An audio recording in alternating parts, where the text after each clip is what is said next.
বর্তমান বিশ্বের সবচেয়ে আলোচিত ফিলিস্তিন, ইরান ও ইসরায়েল সংকট নিয়ে আমরা সবাই চিন্তিত। জয়নবাদী ইসরায়েল আজ ক্ষমতার দাপট দেখালো, কিন্তু আপনি কি জানেন আজ থেকে 1400 বছর আগে পবিত্র কোরআনে এই জাতির চূড়ান্ত পতন নিয়ে স্পষ্ট ভবিষ্যৎবাণী করা হয়েছে। আল্লাহ তাআলা সূরা বনী ইসরায়েলে তাদের উত্থান ও পতনের এক অলৌকিক টাইমলাইন এঁকে দিয়েছেন।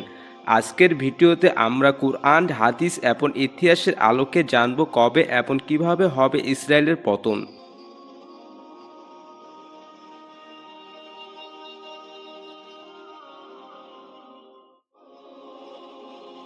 আল্লাহ তাআলা সূরা বনী ইসরায়েলে 4 নম্বর আয়াতে বলেছেন, আমি কিতাবে বনী ইসরায়েলকে জানিয়ে দিয়েছিলাম যে তোমরা পৃথিবীতে দুইবার বিপর্যয় সৃষ্টি করবে এবং অত্যন্ত অহংকারী হয়ে উঠবে।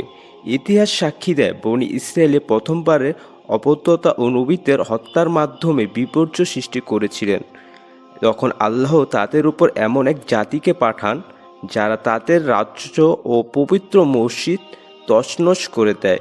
ঐতিহাসিকদের মতে এটি ছিল ব্যাবিলিয়ানের রাজা বাখতে নাসরের আক্রমণ। হজরত মুসা আলাইহিওয়াসাল্লাম এরপর তারা বারবার অবদ্ধতা হয়েছে। মহান আল্লাহ তাতে রাজত্ব দিয়েছিলেন দাউদ ও সুলাইমান আলাইহিওয়াসাল্লামের আমলে, কিন্তু তাদের পাপের কারণে বাবেলের রাজা বাখতে নাসর তাদের প্রথমবার ধ্বংস করে দেন।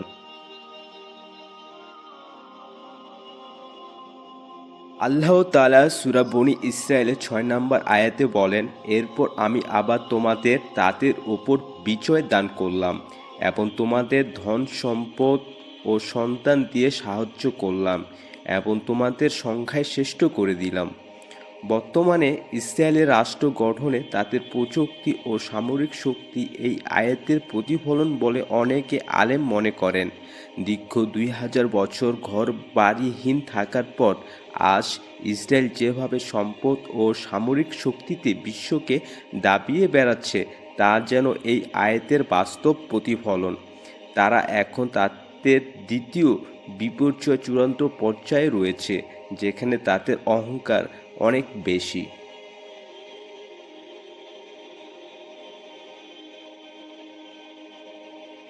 সূরা বনী ইসরায়েলের 7 নম্বর আয়াতে আল্লাহ বলেছেন, দ্বিতীয়বার যখন প্রতিশ্রুতির সময় আসবে তখন মুমিন বান্দারা পুনরায় মসজিদে আল আকসায় প্রবেশ করবে এবং তাদের অহংকার গৌরব ছিন্ন বিচ্ছিন্ন করে দিবে এবং তারা যা কিছু জয় করবে তা তছনছ করে দেবে।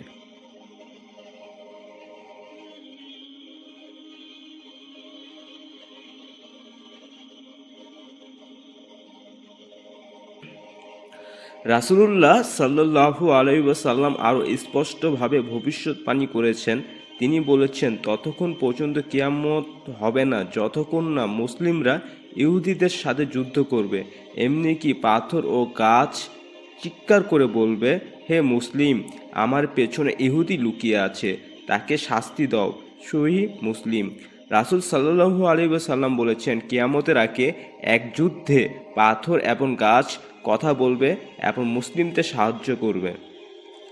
আবু হুরাইরা রাদিয়াল্লাহু তাআলা আনহু থেকে বর্ণিত, রাসূল সাল্লাল্লাহু আলাইহি ওয়াসাল্লাম বলেছেন, ততক্ষণ পর্যন্ত কিয়ামত হবে না যতক্ষণ না মুসলিমরা ইহুদিদের সাথে বিরুদ্ধে যুদ্ধ করবে এবং তাদের পরাজিত করবে। এমনি কি ইহুদিরা পাথর বা গাছের পেছনে লুকালে সে পাথর বা গাছ বলবে, হে মুসলিম, হে আল্লাহর বান্দা, আমার পেছনে একজন ইহুদি আছে, আসো এবং তাকে হত্যা করো। তবে গারকাত গাছ এই সাক্ষ্য দেবে না, কারণ এটি তাদের গাছ। হাদিস অনুযায়ী হযরত ঈসা আলাইহিসসালাম দাজ্জালকে ফিলিস্তিনে লুত নামক গেটে হত্যা করবেন। দাজ্জালের সাথে থাকা বিশাল সংখ্যক ইহুদি বাহিনী তখন পরাজিত হবে।